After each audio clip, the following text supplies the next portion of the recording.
Шизофрения.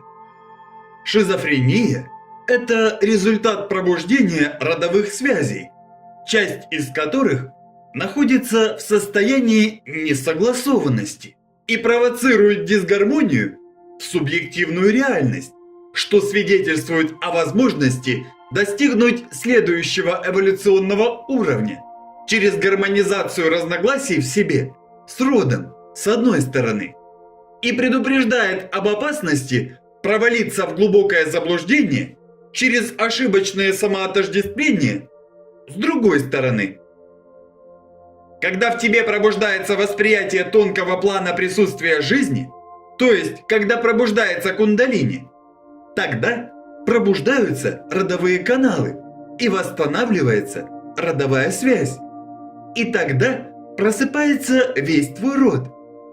В таких ситуациях, естественно, в голове проявляется множество голосов, которые чаще всего праведные наставники, которые проверяют тебя по совести, чести, вере и другим параметрам. И таким образом настраивают систему взаимосвязи с тонкими мирами, планами присутствия жизни.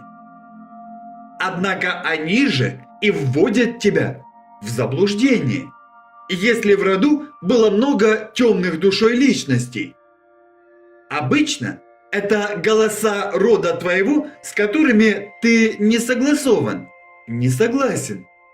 То есть те, с которыми ты или твои предки до тебя не обосновали единство и согласие. Для того, чтобы настроить тишину в голове, тебе нужно привести взаимоотношения с личностями твоего рода, которые ты содержишь в себе, в гармонические, сбалансировав их компромиссом или выведя такие на разумное обоснование тех моментов, которые возникают в твоей голове. То, что вызывает дисгармонию, следует гармонизировать. Простыми словами, ты должен облагоразумить пространство своего ума взаимным пониманием, которое достигается через внимательную работу над своим поведением, речью и мышлением, над собой.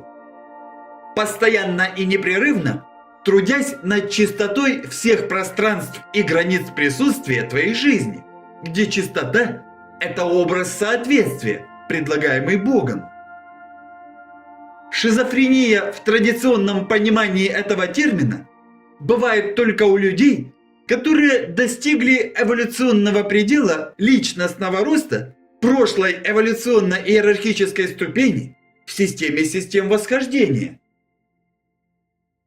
Если говорить в абсолютных понятиях, то очевидно следует признать, что человечество сегодня переживает шизофрению повсеместно, поскольку наладить контакт с самим собой удается далеко не всем, что вскоре изменится, уверен. Если кому-нибудь интересно посмотреть на представителей следующей расы землян, которыми многим из нас суждено стать, обратите внимание на тех, кого мы называем больными шизофренией.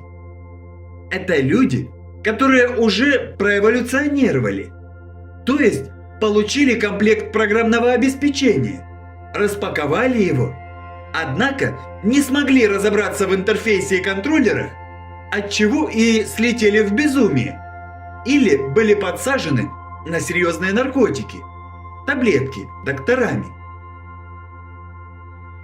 Если вы еще не переболели шизофренией, то вполне вероятно, что вы отстали в развитии или плохо себя ведете по жизни, что суть одно.